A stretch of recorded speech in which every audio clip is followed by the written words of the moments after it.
घुट घुट के जिया तानी आंसू रोज पिया तानी घुट घुट के जिया तानी आंसू रोज पिया तानी ये प्रेम जीव के काल हो गए सहदा मोहब्बत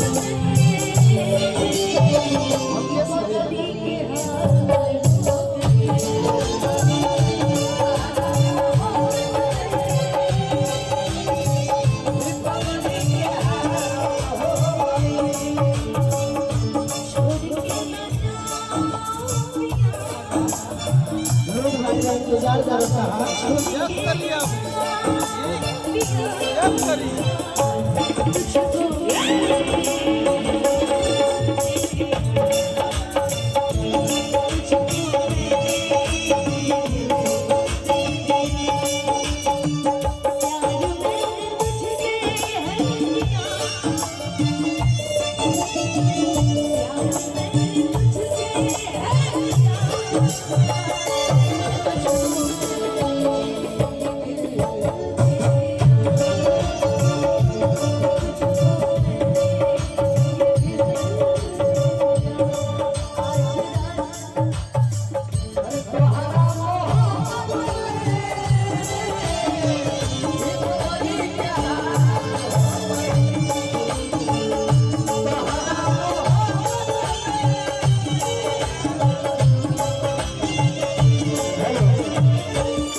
कम नहीं करना है, बस हम लोग कर रहा है।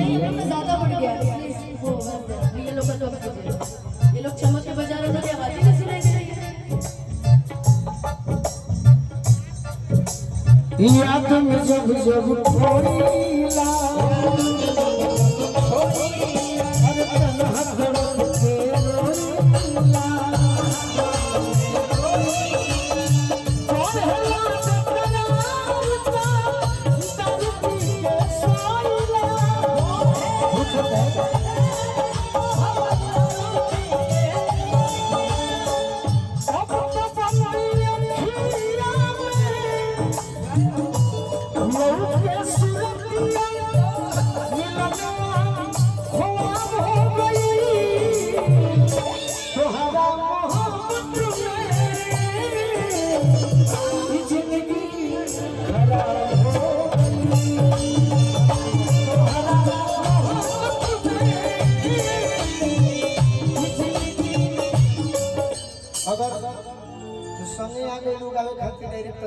समय के बड़ा पाबंदी में दुगो अपन तो हिट गीत सुना दो, हम खड़ा बानी तनी लोगो हो जाए हमार तहर तो जीवन बहुत चलत रही जब तक सांस रहे गलती ना जइबो का वह बाकी वो गीतिया सुना दे।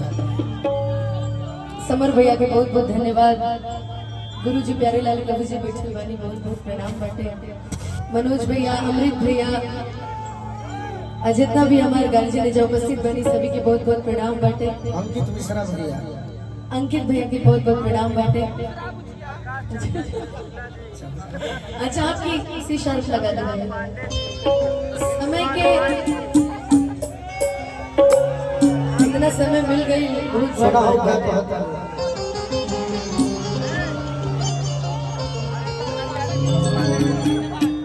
और यहाँ के प्रशासन का बहुत बहुत धन्यवाद जो इतनी शालीनता और शांति से इस कार्यक्रम को करवा रहे हैं। आप सभी का बहुत बहुत धन्यवाद।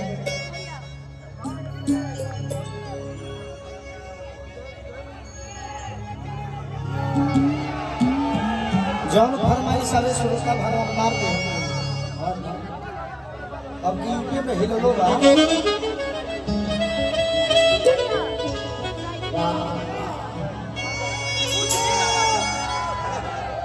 आप कुछ और वो कुछ और बहुत असमंजस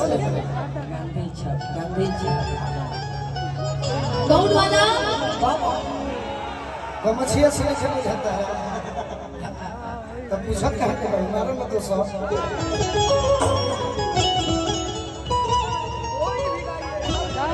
अब की आ कहीं गई अब ना मर तो कहिया मर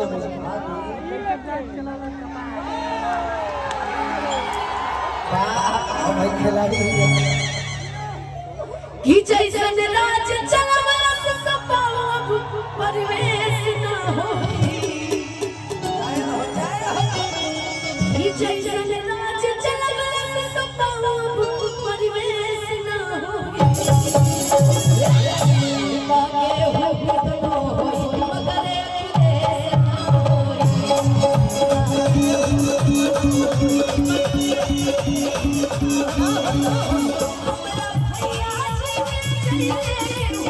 अखिलेश न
आप लोग उनको ध्यान में रखते हुए वो हमें सुरक्षा के लिए है, तो हम चाहेंगे आप जहाँ भी खड़े वहीं से झूलना है दादा। नेता के हो कमनो हो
भैया चंद्रेश यादव जी सपा से बानी आशीर्वाद देने बानी तहरा भैया जी लेखा के हूँ विशेष ना होली कि हमारा भैया